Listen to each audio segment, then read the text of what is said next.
All right, welcome to the podcast. Yep. I'm Jeremy, I'm Andy. and today we are not really continuing what we did last week with our audience questions, but as we talked about last week, we had a lot of questions that were good questions that we thought that would make a better just entire episode. Yep. And a couple of the questions were about movie sequels. Mm-hmm. What's the best sequel? What are movies that deserve a sequel? And we just thought we're going to take that concept And make a whole episode of movie of it. sequels, and we're just going to talk about our general thoughts about movie sequels.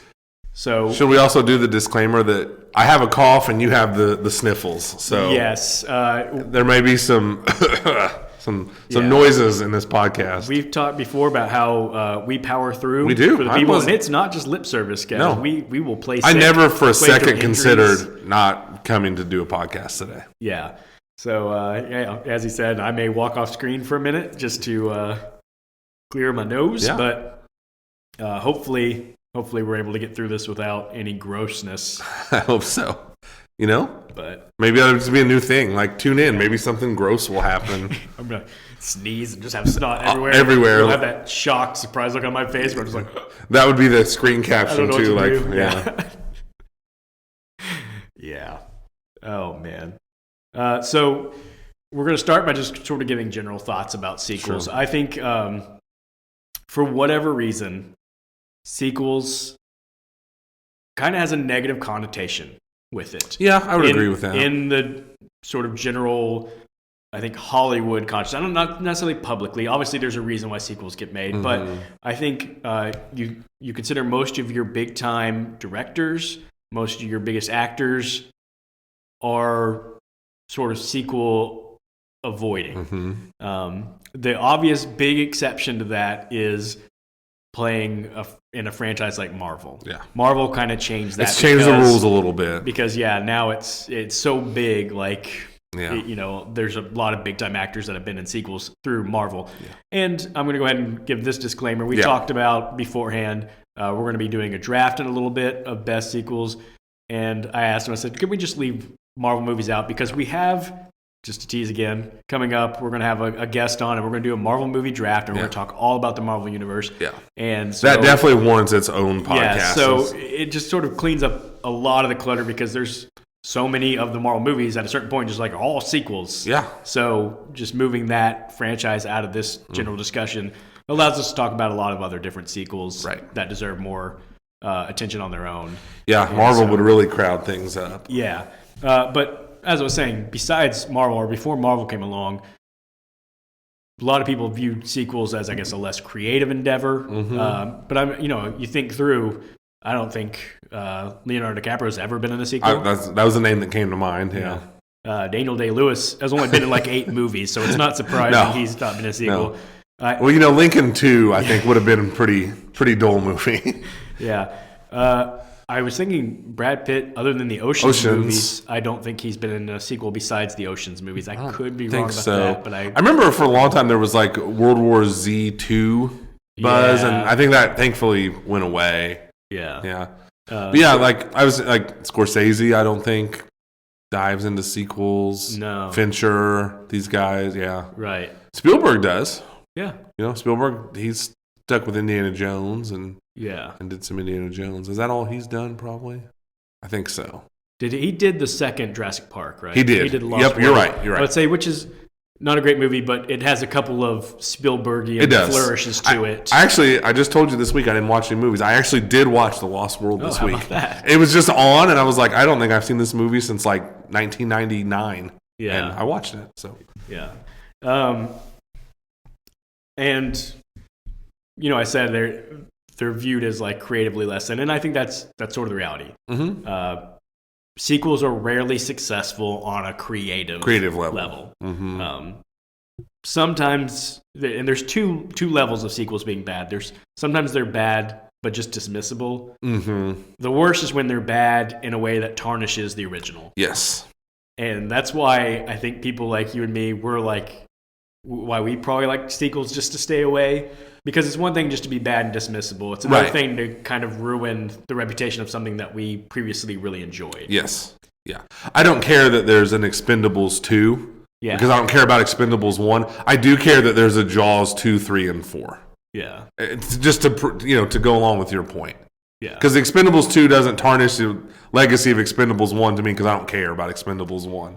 Jaws 2, 3, and 4, they don't affect how I feel about Jaws. I've talked about it a lot, but I said it. I just so badly wish they didn't exist. I do think it helps in a movie series with several in a row when it slowly eases into really bad. So I think of Jurassic Park, for example. Yeah. I still think the first one is the only one that needed to exist. Yes. It's by far the best of the entire franchise. I think the longer it went on, the worse it got. Mm-hmm. But it's because it's sort of Lost World was a step down. It's fine. The third one was a step down from that. And it just kept, as it's sort of slowly lowered itself into the, waded into the waters of bad, that it didn't ruin the first one right away.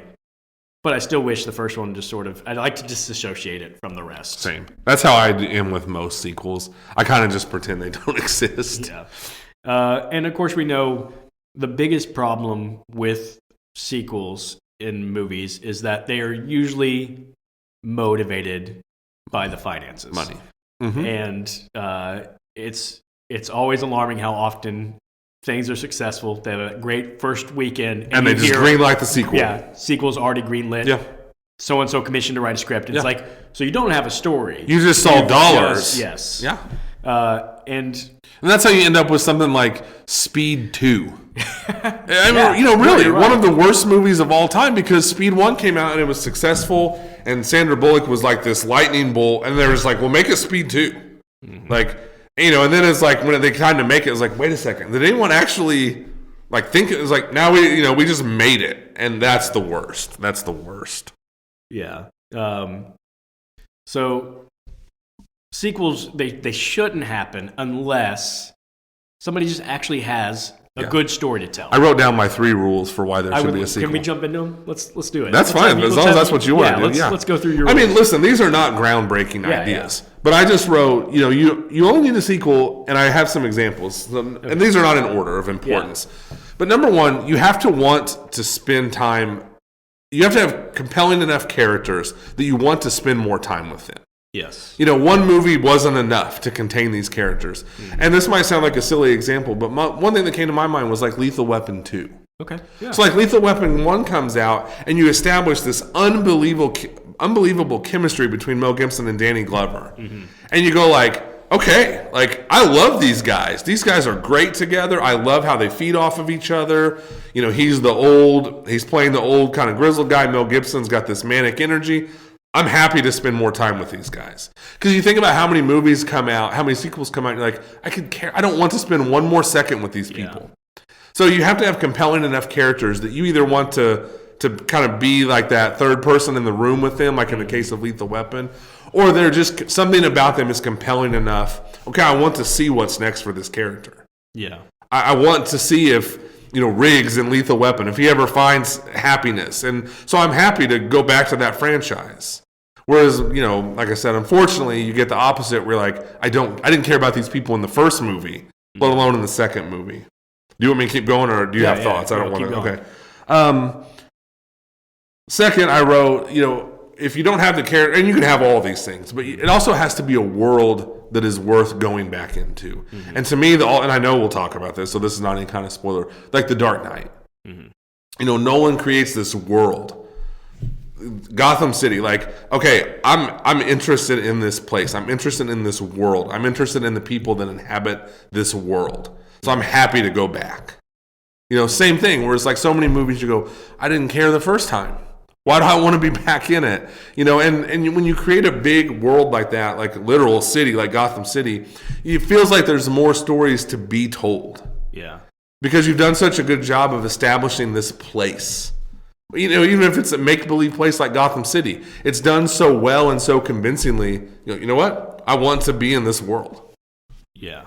And so that was one. And then my third one was just, and again, these are so obvious, but there has to be more story to tell. Yeah. And that's the biggest thing, maybe not the biggest thing, but that's where they go wrong, where you go, why are they making such and such part 2 when part 1 was a completed, like we talked about it a couple weeks ago with Gladiator 2, how neither one of us are excited about that. Because Gladiator 1 is a complete story.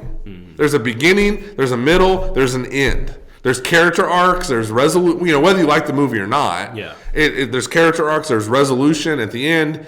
He dies, he reunites with his family in the afterlife. Boom, put a ribbon on it, it's done. Yeah. And then we're forced back into these worlds. So those are my 3 things. You got to have the characters, you got to have the world, and you got to have the story. Yeah. I was thinking through how there's a commonality almost in so many of my picks. And what I was noticing was just like the best movies to have sequels are usually movies that are basically procedurals. It's often cops, military, something where it's the next case or the next mission. Yes.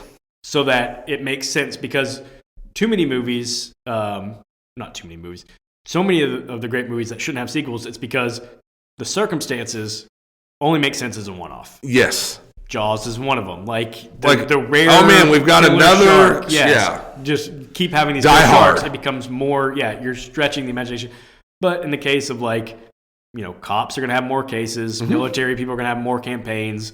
Private detectives are going to be investigating. Yes. So what I was,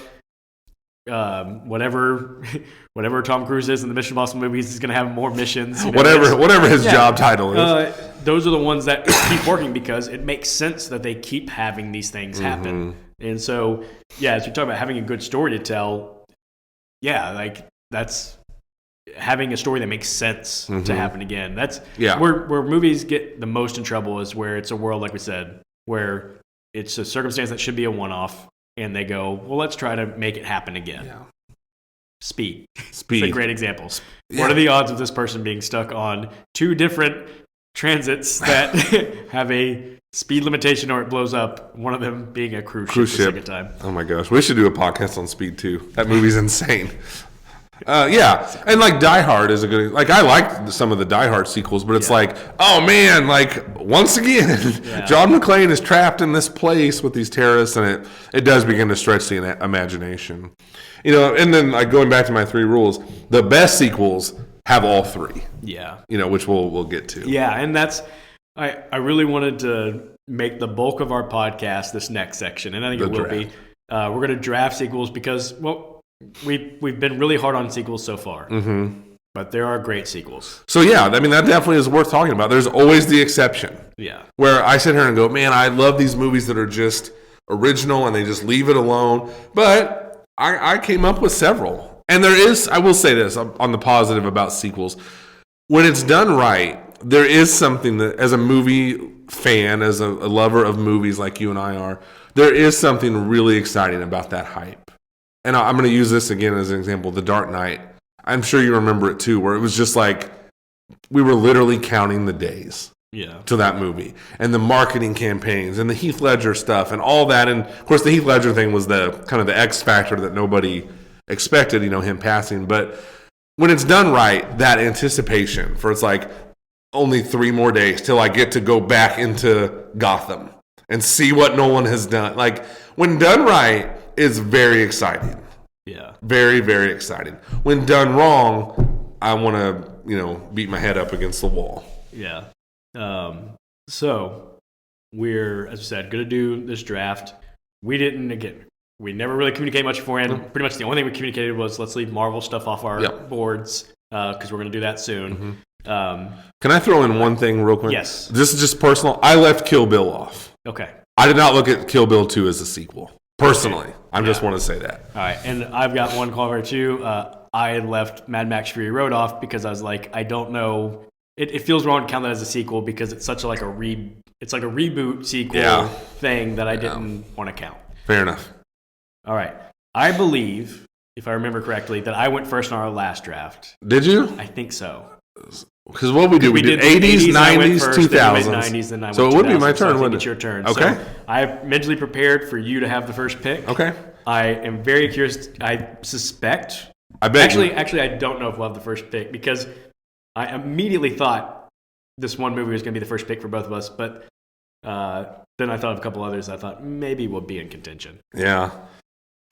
This is so hard for me because I don't want to hurt the feelings of either of the movies I'm going to leave off. I'm going to go with my heart, and I'm going Terminator 2. That's the movie I thought. Yeah. That was at the top of my list, too. You want to talk about it for a second? Yes, absolutely. The all-time example of let's take the first movie and then just do everything better. And I honestly believe that this does meet my 3 categories. These are interesting characters who went through even it doesn't even matter. The situations they went through are ridiculous. Time travel and robots and machines and all this stuff. But it's like, okay, what happened to Sarah Connor? Like, I want to see that. Yeah. And then you've got the Arnold thing where in between Terminator 1 and 2, Arnold became the biggest star in the world. So you're in line for everything he does. And then Cameron hones his craft, and Terminator is his first movie. Yeah. He did Piranha 2. He did like a B movie for Roger Corman, but we won't count that. So he's just gotten better. He's learned how to be bigger and better. But Cameron's a storyteller. Mm-hmm. And especially early in his career, he was firing on all cylinders, I think. And he just took Terminator 1 and was like, okay, it's been enough time now. The technology's advanced. And you get the T-1000 character, which is one of the all-time great movie villains. Yeah. But the special effects is amazing. It wasn't just a look what we can do. It did feel like they met the story. Mm-hmm. Like they met the story halfway. We've got these amazing effects, but I'm telling this story that requires cool futuristic technology. And so it's this unbelievable marriage of those two things happening. And then it's just the most unbelievable action movie. There's some heart to it with the Terminator and his relationship. He becomes like the father figure for the boy. And everything about that movie works on every possible level. Yeah. I always say one of the biggest faults that sequels fall into is the idea that because the second one, everything has to be bigger and we have to up everything. Mm-hmm. And I do think that's something that people fall into. However, in this case, totally works. It works. Everything is up a little bigger. It is. A little better. And they do a brilliant job of flipping a lot of things. Obviously, the Terminator goes from the villain to the hero. The hero. And that works well. Sarah Connor goes from sort of the helpless damsel in distress to the baddest woman on the planet. And it works. And it's replaced by her son being the, not damsel in distress, but he's the vulnerable one that needs the protectors now. Yes, you're right. Every trick they pull works. Yeah. It's just unbelievable. Yeah, so it does a great job of even though is it at its core repeating the story of the first one, killer robot sent in the past. Mm-hmm. Yes. But they do so many things different that it doesn't feel like you're telling the same story. It feels like you're telling, very fresh. Yes, you're telling. Yeah, you flipped everything on its head. Mm-hmm. And this was a long time ago. This is 1991, so that hadn't been done to death. I mean, Cameron was an innovator, I think, when it came to that idea of, he was the bad guy. Now he's the good guy, and you hadn't seen anything like that before. Not that I can think of, at least, and. It all felt so fresh. But like I said, with these special effects that felt 50 years ahead of their time, I can't explain what it was like to watch that movie in the moment where you were literally just like, how did they do that? Yeah. You couldn't do that in a movie? The first time I saw the liquid metal stuff, I was 11 when Terminator 2 came out. Yeah. I mean, I can't say enough how much that blew my mind. Yeah. And that movie was so yeah, it's like, you're ahead of the curve, as far as doing these gimmicks and stuff, and ahead of the curve, way ahead of the curve on these special effects. Mm-hmm. And that just made it, like you said, even though it's essentially kind of a repeat of the first one, it felt so fresh and so original because it was. And it's incredible. It still holds up today. Yeah. I watch Terminator 2 all the time. I'll just flip it on. Nothing about it looks dated to me. The effects were so ahead of their time that still in 2024 it looks fine to me. Yeah, I also love that amazing effects, but then I also love that sometimes it's something as simple as every time the T-1000 becomes like clone of somebody, it was twins cast in the part, and the fact that even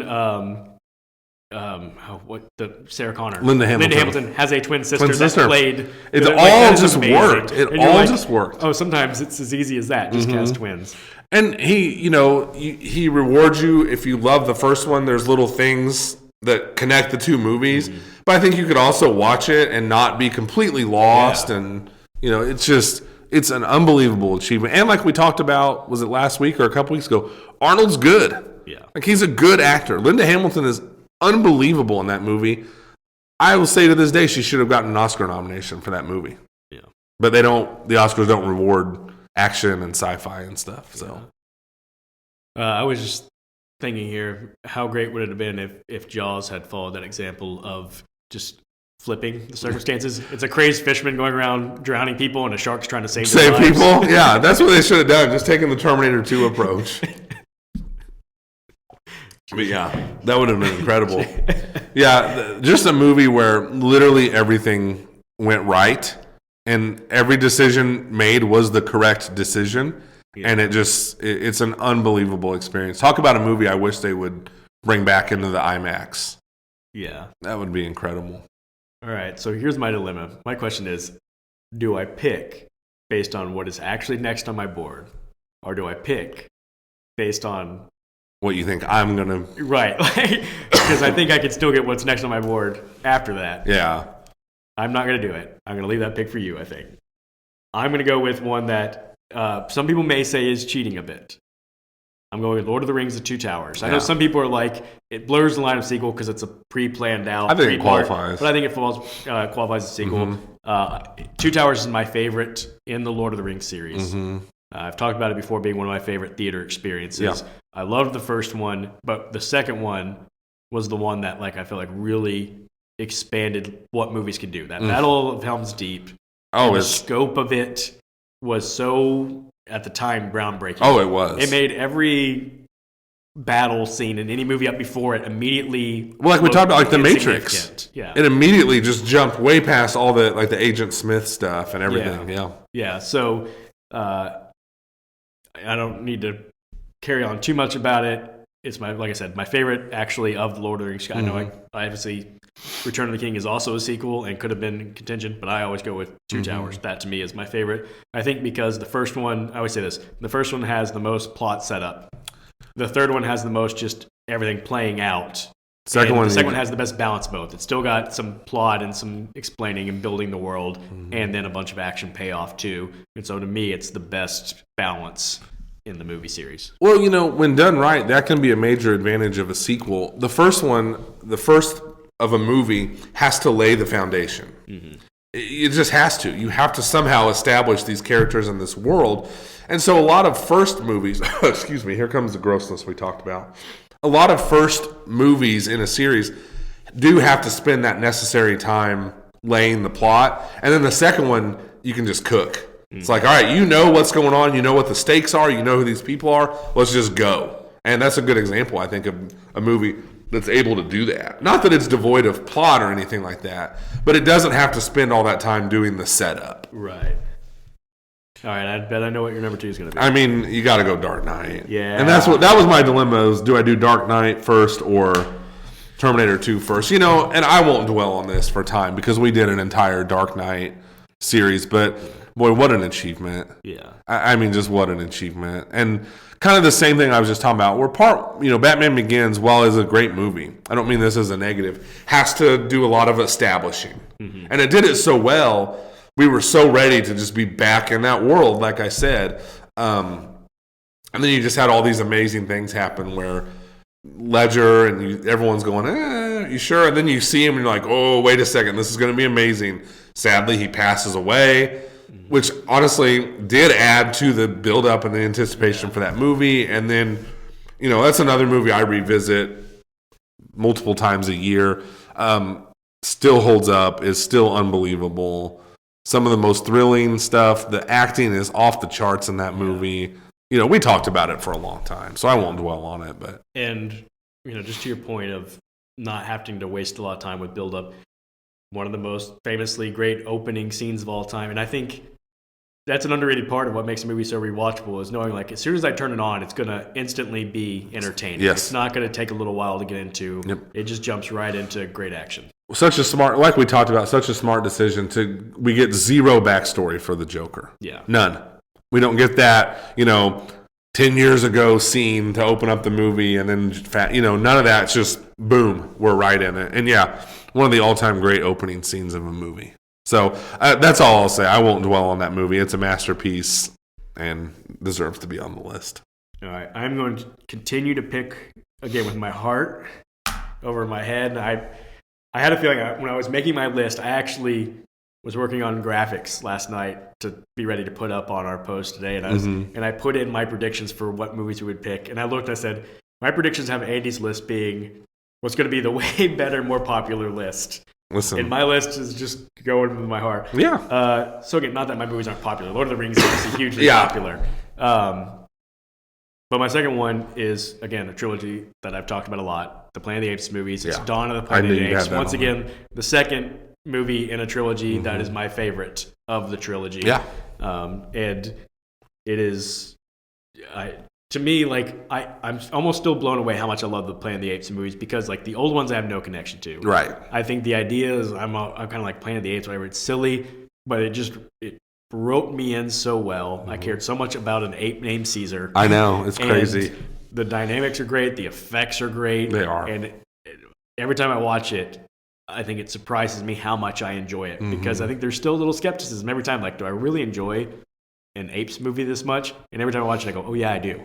Yeah, I love it. Well, because they make the world interesting. You want to be in there. You just do. And it, like you said, it looks great. It's compelling. You're not really sure how it's all going to play out. Right. I mean, there's just a lot of positives about that. You're right. It's definitely a world where the first one ends and there's plenty of meat left on the bone. Yes. You're going like, okay, so there's a virus spreading. Yes. The apes are getting smarter. What happens next? Like there's reason to continue the story. And then the three movies do it so well and jumping the appropriate amounts of time to where like, okay, now we're jumping forward where the apes are like starting to sort of colonize and organize, and the people are still like trying to hang on and survive and keep their community and their groups together. And the second one and then the third one is like the apes are the more civilized ones and humans are like fighting amongst themselves to just survive. Yep. And of course, we're now going to get a fourth one that's even further down the line. Right, and we're both cautiously optimistic about it. Yeah, so like you said, that one hits your rules of being a world that we want to revisit. It definitely does, and kudos to them. They did an amazing job with those. Yeah. Okay, I'm going to give Cameron a lot of love today, and I'm going to go with Aliens. You know what? I think right now, I have to remember. I think on my graphic, I'm 3 for 3 on. Are you really? Guessing in order, you're 1, 2, 3. That's really impressive. Or I'm just really predictable. Yeah, that could be it. Actually, on the graphic, I think I wrote Terminator 2, Aliens, and The Dark Knight, but only because I was just going off the top of my head, and I thought of Dark Knight after that. Yeah. Aliens has just always been one of my favorite movies, and that is it's one of the first examples I can think of like, boy, this probably shouldn't have worked, because excuse me, part one was so revered when it came out. And it's funny, you've talked about it where Cameron just came in and wrote like the S in dollar signs. And it was just like, sometimes the simplest ideas are the best ideas. Yeah. And his idea was basically just, all right, more aliens, more battle, more conflict, more guns. And I don't know what it was about early Cameron where he just was, like I said, he was just ahead of the curve on these ideas. It was just like bigger, louder, better. But I think the secret, same with Terminator 2, because he directed both. He never, he went bigger, he went louder, he went, more action, but he never sacrificed story and character. And you don't think of probably Terminator 2 and Aliens as good stories or good characters, but they are. Yeah. It's a compelling story. And he always finds, I think we talked about this with something, he always finds something in his movies, those early movies especially, that has some heart to it. And he really went with in Aliens, you really latch on to the Sigourney Weaver character, the Ripley, and the little girl. Yeah. And she kind of becomes like the surrogate mom for this girl because Sigourney Weaver lost a daughter because she was stranded in space for whatever, many years. The little girl lost all her family, so they find this connection. And it works. It does. In the middle of this ridiculous movie about aliens trying to kill people, this story about a mother and a daughter works. And then you've got all the great action. And it's really impressive how he made in my obviously because of my picks, 2 of the best sequels of all time. Yeah. And he did it. And Aliens is probably more impressive because Alien is not a Cameron thing. Right. He had nothing to do with it. It's Ridley Scott. He didn't write it, he didn't produce it, he didn't direct it, nothing. He just took it over and made this thrilling action. And Cameron, his visuals are always amazing. And yeah, I think it actually you hear commonly like Alien is a horror movie, Aliens is an action movie, which I get why people say it, but I think it actually does a disservice to Aliens because I think one of the things he does really well is he keeps the aliens really scary. Oh yeah, like that's one thing I think. I don't know if it's just the effects limitations that help serve that, but I'm like something about the modern Alien movies where they can make really good CGI. They're not. I know Aliens. It's like they've lost their scariness. Absolutely, they have. I agree completely. Even though there's more action in Aliens than Alien, and Alien is straight up like a horror movie. Mm-hmm. He keeps that like this is almost like we're in a nightmare scenario. Oh yeah, type. And then he's got, and you're like that's what actually works. Absolutely, and they've got the tracking device and the beep. Yeah, Aliens was and Alien does it, but Aliens is better at it. That beep, and they're coming, and kind of like when we talked about like Jaws or something. You see very little aliens in Aliens, and then but once you do, same with Jaws. At the end, in the last 10 minutes, you do see a lot of the Queen alien. And it's so well done. Yeah. And that was all, I don't know what the proper, like animatronics, puppetry. Yeah, but practical effects. All practical effects, no CGI. It's an amazing achievement. It's scary. And it's also, so sorry, it's a blending of genres, sci-fi, horror, action. And Cameron same with Terminator. He just came out of the gate just ready to go. Because Terminator's the same way. It's blending some genres. And it's a real achievement, like I said, that he's made 2 such good sequels. All right. We've reached the part of my list where I had a shocking number of movies written down as options. I stopped at 14. Yeah. That I was like, I could choose. But I'm going to go with this one. This one, again, I said I'm going with my heart several times. This is going with my heart in almost a little different way because the first 2 were like, these are the movies that I love, admire, and adore the most. And this one I love, admire, and adore, but in a different way. It's Rocky 3. Mm-hmm. I could go back and forth on which one I loved more, Rocky 3 or Rocky 4, but Rocky 3 to me still is the better movie as far as like, I think it actually like says some insightful things about it. Kind of does. About it's sports and the psychology of it. I agree completely. And that whole like reach the top thing. I talked to my sports teams about Eye of the Tiger, and I'm like, I know everybody now just associates it with the cheesy 80s song. I was like, but it's actually like this really insightful thing about when you're hungry and you're the underdog and you're trying to get to the top. You never lose that focus and that you've fire. Got that drive, and then when you get there, you get soft. You lose it, and then somebody else who has it's going to come overtake you. Yeah. It's actually like there's a whole brilliant sports like Absolutely. reality under this great, cheesy, fun Rocky movie. I can't tell you how happy I am that you're the one singing Rocky praises, because it's usually me. Yeah. So I'm so glad you're doing it today. Yeah. And then, you can go on and on about it's not just that Rocky story. It's Mr. T as Clubber Lang is a great boxing villain. He's perfect. The Rocky and Apollo chemistry. Rocky and Apollo chemistry is talk about a sequel taking what once was and flipping it on its head. Where Apollo goes from his rival to his friend. Yeah. And really happens kind of fast. And yet there's not a moment where as a viewer you're going like, you buy it completely. You're all in. And you're almost like, again, a world where you want to be the third guy in the room. You're like, I want to hang with Rocky and Apollo. Yeah. Rocky 3 is it's an achievement. It really is. Yeah. And you get the discovery of Mr. T. Mm-hmm. He's a great villain. His name's Clubber Lang. I mean, what a great villain. Just a great boxer, your name is Clubber. Like, just a great bad guy name. It also has one of the, like I've talked about before, has one of the most unintentionally funny scenes of all time, which is Stallone trying to cry and talk at the same time when Mickey passes away. But you also get that, like, Mickey dies. Like, there's, like, something big happens in that movie. Like, he kills off a major character from the franchise. So, I'm so happy you picked a Rocky movie. I actually didn't because I thought it would be so cliched for me to pick a Rocky movie. I was assuming you would. I had Rocky 4 predicted as your. I mean, listen, Rocky 4 is always on my list, but I thought I would, just talk about some other stuff today. Fair enough. I wouldn't even say you're wrong. I really just kind of zagged and didn't put Rocky 4 on my list because I've spent so much time talking about it. Were you ready for me? Yeah. Okay. I'm going to just follow the kind of, this is not an original idea, but I got to go Top Gun Maverick. I just do. I mean, what I will say, and I haven't researched this or spent a lot of time thinking about it, I will always say Top Gun Maverick has to be one of the most improbable successes of all time. Yeah. You're laughing. That makes me 4 or 5 on my guesses for yours. Nice. I had the 5th one being Rocky 4. So you would have been right. Because any other time I would have done Rocky 4. So I feel so glad that I know you. You do know me. Holy cow. Yeah. But like I said, to me, just one of the most improbable success stories of all time. Absolutely. I mean, and not because, Cruise is almost a guaranteed success, but I would have never thought, A, that movie would have been as good as it was. Mm-hmm.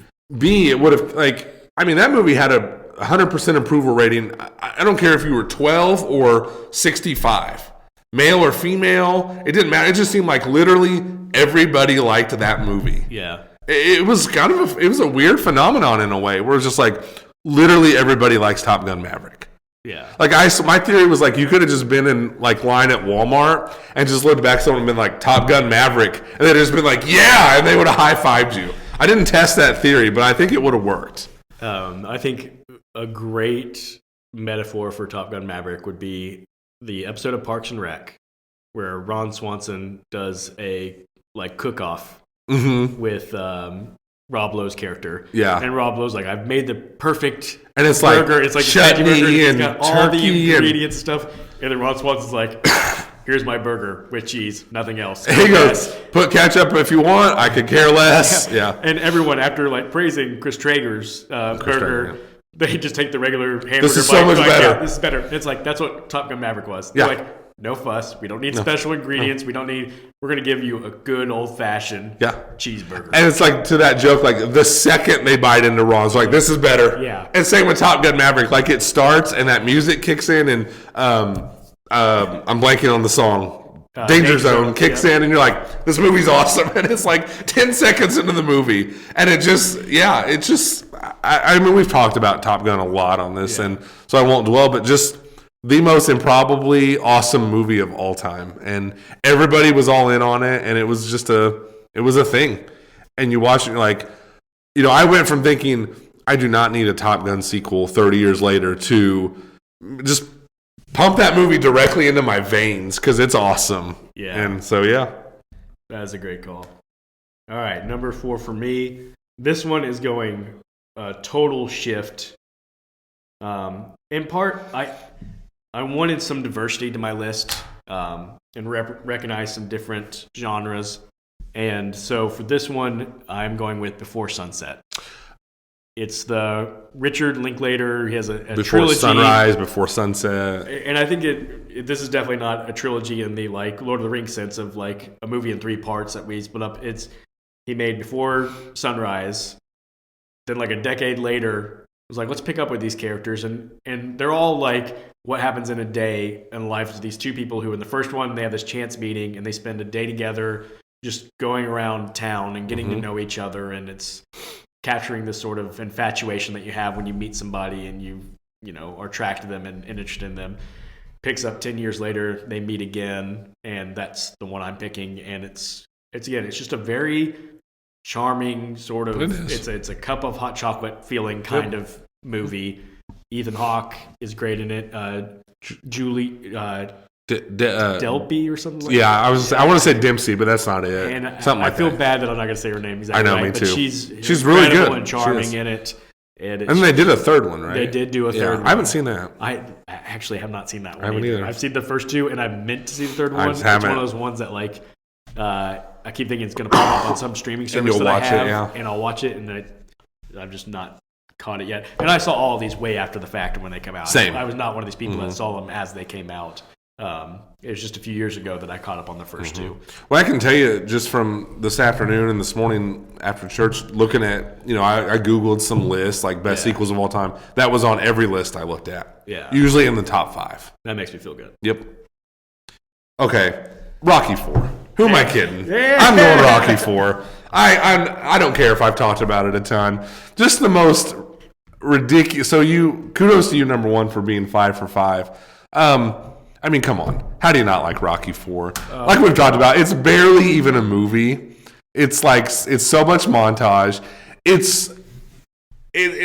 I hope one day we can do a Rocky podcast because it's amazing. Part 1 is essentially a prestige movie.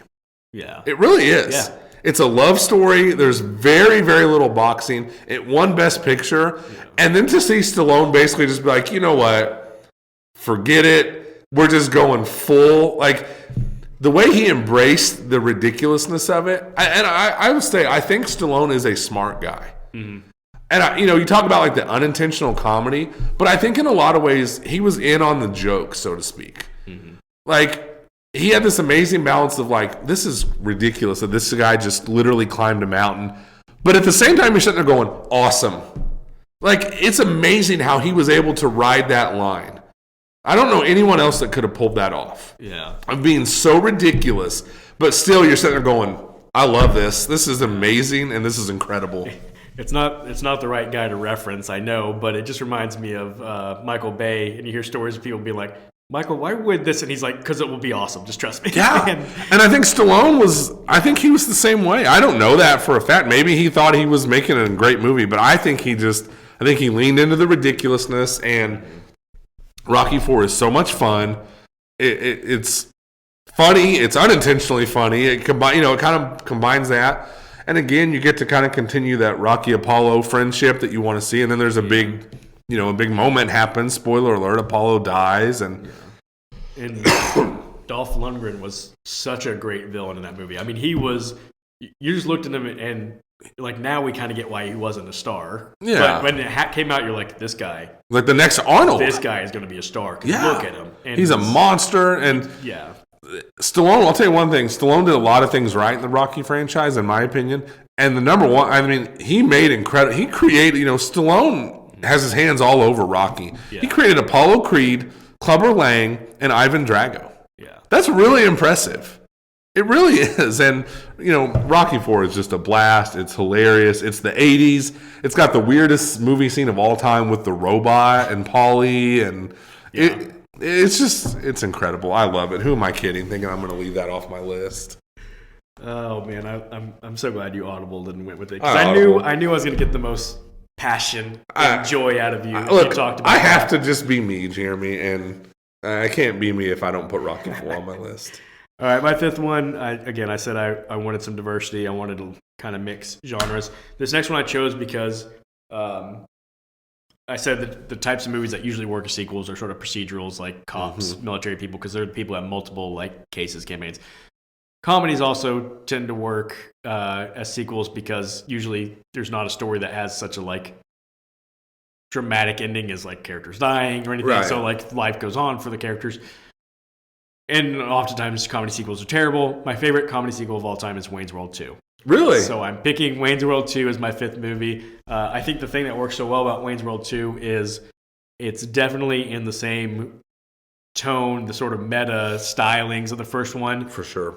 But the story, for the most part, is entirely different. And that is that the one where they're supposed to put on Wayne stock? Yes. Yeah. There's some repeat elements from the first one, and I think those are almost meta and played for the joke.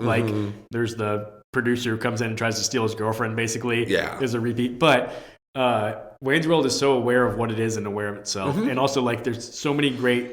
It's a movie that's almost comprised of just different sketches. They're let's just have these funny sketches, and we're not grounded in any way in reality. So the first one, you have the great sequence of making fun of product placement by having oh my gosh, that is so funny. And then the second one's got these great bits of them trying to get permits for the concert, and Kevin Pollak's playing a guy at the permit office, Yeah. and he's got a weird eye. Yes. And they're just trying not to say the word eye, Yes. and it keeps coming up in their sentences. Well, in Wayne's World 2 too, they just go full out. Like he has like the kung fu battle with his Yes. with the dad, and like obviously they're not trying to stay grounded in anything at that point. It's just anything goes.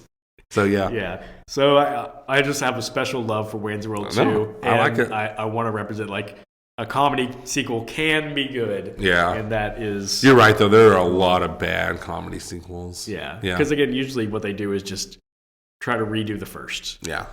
You're right. They do at least try. I'm really surprised there was never a Wayne's World 3. Me too. Especially because Mike Myers clearly is okay with continuing sequels. Oh my gosh, yeah. Those are, how many Austin Powers movies are there? 3, I think, aren't there? I think there's 3. There's a ton of Shreks. Oh gosh, yes. Yeah, There's a ton of Shreks. So that completes our list, but I'm sure we both have some honorable mentions we'd like to. Oh yeah, I had a few that were really hard for me not to put on my list. Yeah, why don't you share some of yours? Sure.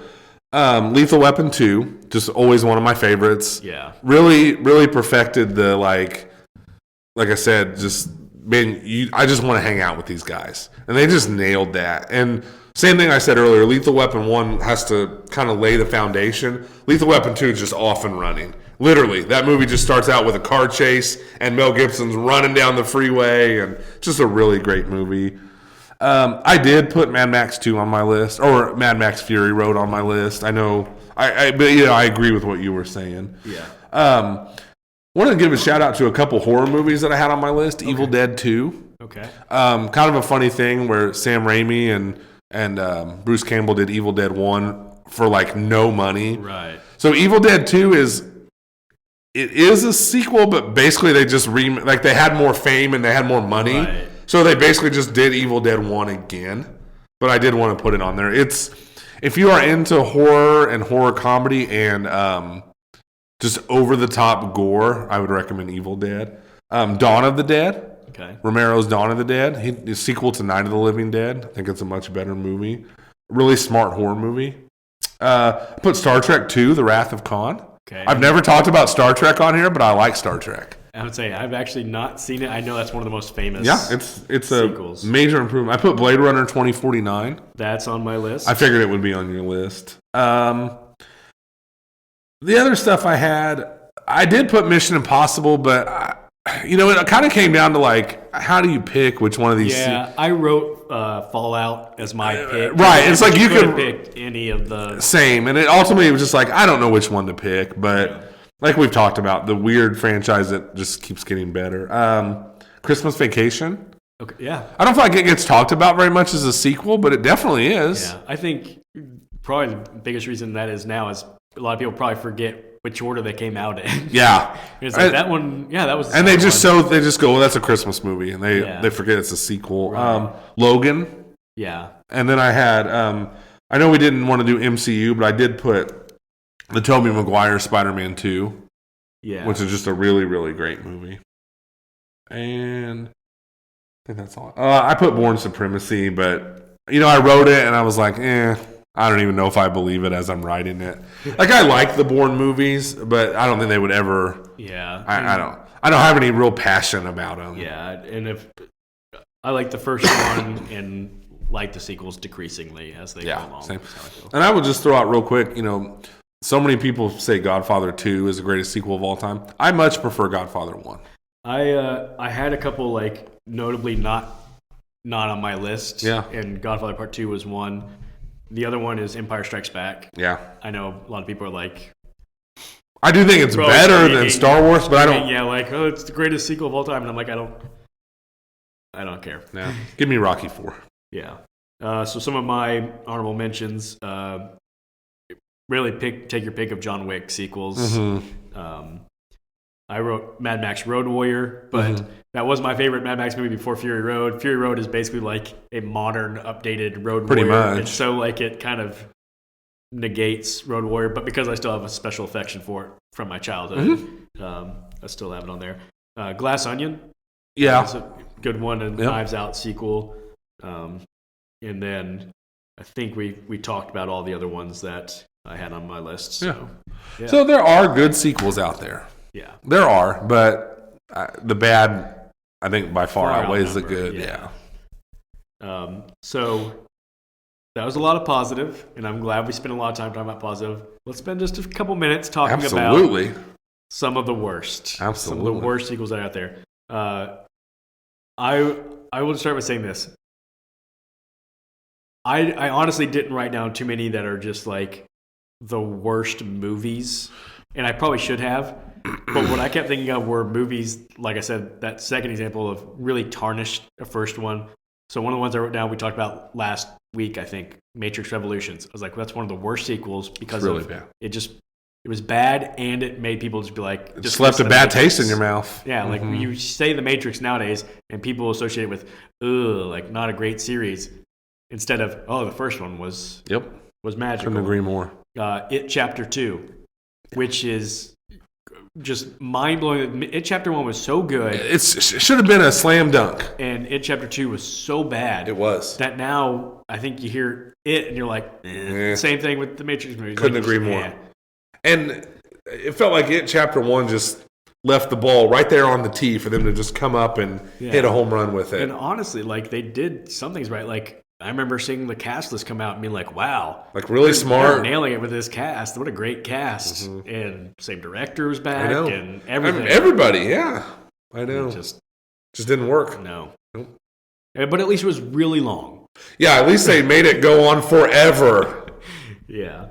What are some of the movies on your list? So I did the same thing you did. I didn't think like as far as like quality of movie, because you can pick some random crappy horror movie that has a sequel, is terrible. Yeah. I went more with like what I dislike. I don't like that there's a Back to the Future 2 and 3. So the worst sequels to me are the ones that I just so badly don't want them to exist, because I wish people just looked at, and Back to the Future is beloved, so that may be a weird example, but like just if there was just the one, like there's something so special about a movie, like let's say like Ferris Bueller's Day Off. Like that has a pretty positive, good reputation, and I think a big part of that is because that's all there is. Yeah, you just have that. I mean, they tried to make a crappy TV show, but nobody knows that. Like, I didn't know that. I think Jennifer Aniston was in it. Anyway, like it just serves as this wonderful, it's just here and it's untarnished and no one's touched it and no one's bothered it. Yeah, where if they were to try, Ferris Bueller's Next Day Out or something, I guarantee you it would have been a letdown. So the sequels I dislike the most are, Ghostbusters 2. These sequels that came out, you just go, these are just lifeless. And especially coming off movies that had so much originality to them and really kind of captured that lightning in a bottle, where it's just like Ghostbusters is an example, like these funny guys who all came together and had this really original idea, and then they do a sequel and that's all gone. All that originality and that edginess and all that stuff is just gone. It's not there anymore. I did have It Chapter 2 as one. Another one that kind of jumped out to me was like Independence Day 2. Yeah. Like they would just do and this is more of a recent thing where it's like they started doing these sequels several years after the fact. And you're like, okay, it's just been too long, which further makes Top Gun Maverick more of a mystery. But it's like, it's been too long. The moment is gone. And it's a real bummer to me to sit and watch a movie, where the whole movie you're going, nope, this is not working. And that's how Independence Day 2 was. Not that I thought it was going to be great. Right. Wasn't like I was expecting The Godfather Part 2.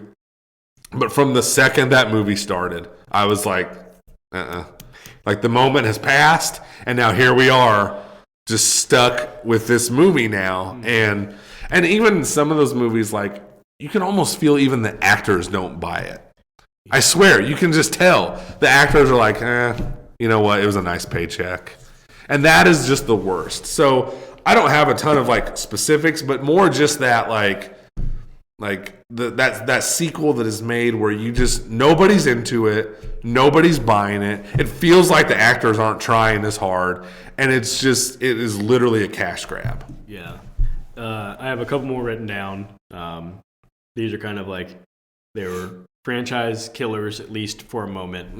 Batman and Robin. Yeah. Yep. the movie that just made Batman movies go away for a while. And we talked about it. When Batman Begins came out, people were like, it's too soon. Too soon. Like, Batman's still dead. I know. Like, I know. We all still have that stank of Batman and Robin.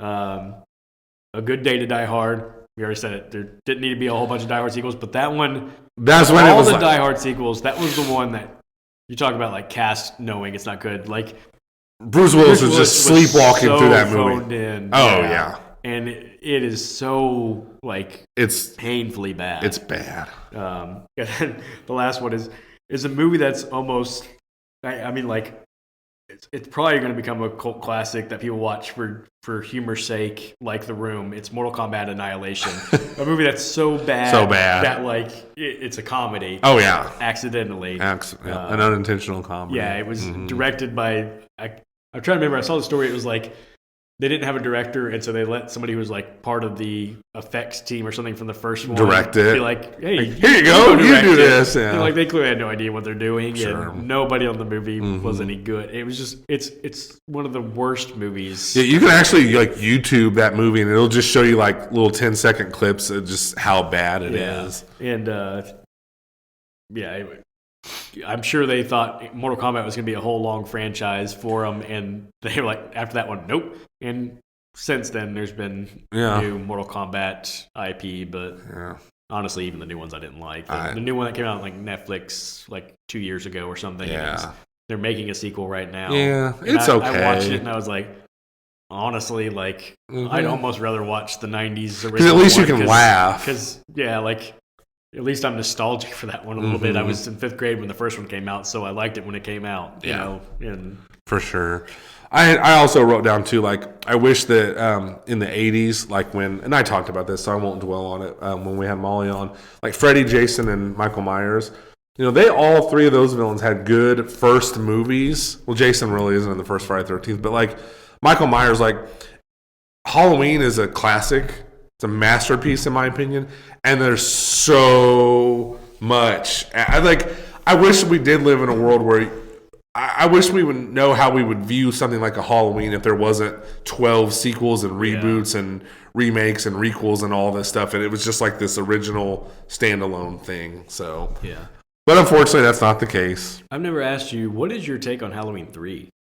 Season of the Witch? Yeah. I don't like it. I'm like weirdly like I don't think it's great, but I really respect it for 2 reasons. One, the fact that they tried to hard pivot away from Michael Myers. Hard pivot away. And 2, it's got a really dark ending. It's a really dark movie. I think if it wasn't linked to the Halloween franchise, I think if it was just some random horror movie that came out in the 80s, people would like it. Yeah. But there is kind of this push now in the horror community where it's like Halloween 3 is excellent. Yeah. So I just don't like that it's linked to the Halloween movies. Yeah, it's really random, especially since they like quickly were like, oh no, we got to pivot back to Michael Myers. So you got this whole long franchise of Halloween, and then there's just one really weird, nothing to do with it movie. Sticks out like a sore thumb, and it's so funny because when they did the Halloween after that, it's literally called The Return of Michael Myers, and the poster is just this giant, of Michael. Like they really made sure to tell people like, we heard you, Michael Myers is back. Yeah. But I wish like Nightmare on Elm Street, same thing. I just wish that all those long history of sequels didn't exist, and we just think we would look at the originals as like, man, these are just horror masterpieces. And I still do think that, but it is hard not to have all those sequels in your brain. So the last part of this podcast, I think we're done talking. I'm good. Yeah. Okay. The last part we talked about is. And this was a question that was asked for our audience. Question 1 was, what's a movie that you think deserves a sequel? So we're going to try to answer that if we've got any answers. We talked about it a lot, though, how for the most part, if we really enjoy a movie, we want it to be left alone. So if you're like me, I was going through like all these movies and being like, no, leave it alone. Nope. There's no room for a sequel. Nope, it's done. It's really hard to find movies that don't have a sequel that I go, I think that one should have a sequel. So a lot of these movies I name are not even going to be like favorite movies of mine because I'm like, don't mess with my favorite movies. But do you have some movies that you were able to come up with? Very little. Okay. Because, and I'll explain, I'm like you. I want it left alone. So my thinking was, if there's going to be a sequel, if I could make a sequel to a movie, I'm going to pick a movie. I'm not going to pick a movie that how do I want to? I'm not going to pick like a prestige. Like I don't want No Country for Old Men 2. Yeah. So I would just pick something ridiculous like Cobra 2. Yeah. You know what I mean? Like, because what's it matter? Cobra's insane, but it's so fun. Yeah. And it's like, of all those other, like, so you got Stallone, he makes Cobra. It's ridiculous and it's insane, but it's a blast. And then he does these really generic or just really crappy. And it's like, dude, why didn't you just do Cobra 2? Yeah. Why did you do Stop or My Mom Will Shoot? Like, just do Cobra 2. Yeah. Or, same with Schwarzenegger. It's like, just do Commando 2. So I'm just picking these movies that are already ridiculous. So you're really not hurting them by making sequels. Otherwise, I just want to leave it alone. Yeah. So to me, pick a movie that just is kind of like the 80s ridiculous. Give me, The reason that we were okay with Top Gun 2, we didn't think we needed it, but it wasn't like Top Gun was some prestige movie that we were like, you can't. Don't. Yeah, exactly. And that's kind of where I stand. And so to me, I just picked, like I said, give me Cobra 2, or, at the time, give me Commando 2. Yeah. So I wrote down two that definitely follow my sort of procedural idea. Mm-hmm. The first one is The Man from U.N.C.L.E. Came out a couple of years ago. It was based on a TV show, but it had Henry Cavill and Armie Hammer, and they were really good together in it, had a good chemistry. And it's, what is it, set in like the 80s or 70s? Yeah. I don't know. Set in the past. Yeah. And just give them a new case to work. All they'd have to do, just have a new mission to work, and it could work.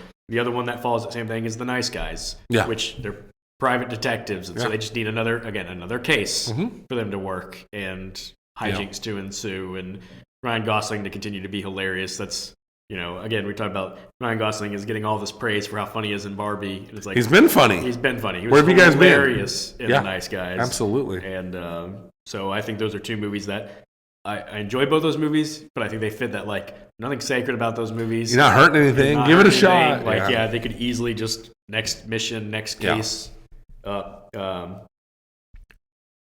Comedies, one of them that is just, it's too late now, but I always thought, I don't know why there wasn't a Starsky and Hutch sequel with Ben Stiller. Because that movie was successful. Because again, police officers so procedural, like they can just give them the next case. Yeah. And those two had such a great chemistry, and I still think Starsky and Hutch is an underrated comedy. It's funny. I think it somehow just got lost in the shuffle of they were cranking out. People they called them the Frat Pack. Frat Pack. Owen Wilson, Will Ferrell, Vince Vaughn. That one just sort of got lost in the shuffle of all. They were cranking those movies out for a while. Yeah. The other one is, I cannot believe this hasn't been made. Spaceballs 2, but they need to call it Spaceballs 2: The Search for More Money, just like was the joke in the first Spaceballs. Yeah. I think if they just were on the nose like that, but because Spaceballs obviously famously is a spoof of Star Wars. There's a lot. And then since Spaceballs came out, there was the prequels, there was the new trilogy. There's a lot of universe. I know. The only reason I can assume it hasn't happened is Mel Brooks is very old now. Yeah. But I would love to see a Spaceballs 2. Yeah. What's it going to hurt? There's so much material to make fun of. Tons. And please call it Spaceballs 2: The Search for More Money. Make it a spoof of the fact that people just won't let these franchises go because they make money. Yeah. There's some kind of movie to be made about mocking franchises that they just won't let die. Yeah. For sure. And then the last one I wrote is a different kind of sequel concept. And that's, you could make a Friday Night Lights sequel, but what I would do is, exactly, whole new story. And it was based on a true story of a season that a Texas high school team had. And I'm like, pick another team, go to another state. And just because the whole idea was it just captured this like atmosphere of high school football and like the importance it feels. There's definitely more meat on the bone. Yeah, so I would bring back the same filmmaking team, but just we're going to have a new team. That's a great idea. New coach. The original story happened, I think, again, in the late 80s. Bump it up a decade. 90s, and just show another, I think that would work just fine. I think that would work really well. That's a really smart idea. Yeah. So that's my whole list of... one thing I did write is I could think of like a few movie characters, I wouldn't mind this. Like something that popped into my mind was like Morgan Freeman's character in Seven. Yeah. Like I love that character, so I would have been willing. I don't want to see 7 2, but I would have been willing to watch like him solve some other kind of case, like which it does happen sometimes. He did that. His character in wasn't it in Kiss the Girls and another movie. Along Came a Spider. Along Came a Spider. Yeah, he was the same detective in both movies. So I'm not against that. And then I just left the spot for like. Maybe there's another Top Gun Maverick type of situation out there in the world that I don't even know I need. Yeah. Exactly. Some kind of, I'm hoping maybe it's going to be the new Twister movie. Yeah. That's kind of my hope, where it's like, you know what? I didn't think I needed that, but I had a blast. And that's what I'm hoping for from like the upcoming Twister movie. So there might be that movie out there where you're like, oh, come on, part 2 of such and such, and then it turns out awesome. Yeah. For sure, that's a great call. And I hate to. I'm not trying to cop out and not answer, but like, I would have never, like I said, I've never been more wrong thinking like, oh come on, Top Gun 2, come on people, this is I was completely proven wrong. So hopefully there's something else like that out there, but ultimately what I want is originality to thrive. Absolutely, that's what I ultimately want. Yeah, and. Having said that, I still think the next time we're in here talking about a new theater release is going to be Dune 2. I know. But that's okay. Maybe we will talk about maybe something else will pop up before then and be worthy. There'll be enough cultural buzz, and we'll be like, we got to get on there and have a podcast about it. Could be. There is good original stuff coming out. I talked to you before the podcast started. I saw a couple of good original movies. Yeah, you saw a bunch of original stuff. Book of Clarence, really enjoyed. American Fiction, I really enjoyed. Anyone But You, I really enjoyed. Again, I think the other two were probably better movies than it, but it's what it's supposed to be. Yeah. The other two are going for like higher concepts. Right. Then I saw ISS, International Space Station, which is an original story. Yeah. So saw 4 original movies this week, and I'll say this: I've fallen back in love with the theater. This whole AMC membership thing. It's the only way I want to watch movies anymore because it's the easiest way to lock in and not be distracted. Agreed. Not want to get on my phone. Yep. I have zero temptation to be on my phone when I'm in a theater because every once in a while you see somebody's glow and they pull out their phone and it drives you crazy. Those people. I know. Like, I know better than to pull out my phone. I'm just old school. The movies are meant to be seen in the theater. Yeah. I think I will always believe that. Yeah, and it makes movies better. Like movies that I don't know if I'll want to see if I don't catch it in theater. And I'm like, yeah, maybe I'll watch it in the theater. Absolutely. That was really fun talking about sequels. Yeah, it was. It was more fun than I expected for a topic that I was worried was I was just gonna be so negative about that. There's some positives to be found in there. There is, yeah. There is some real gems among the sequel. And like I said, I was pleasantly surprised when I was making my list. I wrote out like 5, and then wrote out another 5, and I was like, oh man. And I kept going, and I was like, I thought I was gonna have a hard time coming up with a good 5. Instead, I was afraid it'd just be you and I fighting over who gets to put Dark Knight on the list. Yeah. So. And thanks for sticking with us while you did not sneeze. I coughed, so you maintained. There was a moment where, it's sinus congestion, like right in this area of your face, where I could feel it like, okay, I'm not going to run for you, but that pressure's going to build up behind your eye. Yeah. And I felt like it felt like it was shaking and starting to water. And I was like, okay, now I'm going to have a weird moment. Right. My eyes going to turn red. I'm going to start crying. And luckily, I don't think that ever really happened. But people who are just listening to the podcast right now are really confused about why I'm talking about how hideous I probably looked on this thing. Right. No, I'm glad we powered through. Why they listen anyways, because I have a face for radio and a voice for blogs. So we're doing the opposite. Yeah, exactly. Everybody look at me and listen to me. Right. No, fun times. And check out some of these movies if you haven't seen them, because like you said, sequels, it's easy to just go, but there are good ones. Yeah. And obviously, we probably don't do a good enough job of this pushing. If you got feedback, let us know. Oh, yeah. Let us know what you think about our draft list. Absolutely. Let us know if you think we were ridiculous for leaving off. I can take the criticism. Movies. Yeah. Tell us why we're wrong. We do this because we love talking about movies. and we would love for more people to be part of the conversation. Well, the great thing about movies is they're completely subjective. Yeah. You know, I think Jaws is the greatest movie ever made, but I know I'm not mad at somebody that doesn't think that, so I'm always willing to have a good conversation. I get called a movie snob all the time because I love these prestige movies, but I also love a lot of really dumb movies. Yeah. Like there's a lot of movies that I love that people who are movie snobs would roll their eyes at me. So Right. I've talked multiple times about my love for Kung Pao. I am not above loving a stupid movie. Wait a second, you don't consider that a prestige movie? Weirdly, it was snubbed at the Oscars. That's an outrage. That would have been the funniest. Like, if it got no nominations, but just Best Picture. And one. I'm just saying, just one. Like, forget it, English Patient or whatever won that year. Kung Pao. Speaking of Oscar nominations, is that this week? I believe it is. I think it's maybe Tuesday. Ooh, that may be a future pod right there. Yeah. Should be an interesting Oscar year. We've talked about it. There's a lot of good movies, and a lot of the movies that we enjoy, we think are going to be I can tell you this. Race. This is the first time in years I even slightly care about the Oscars.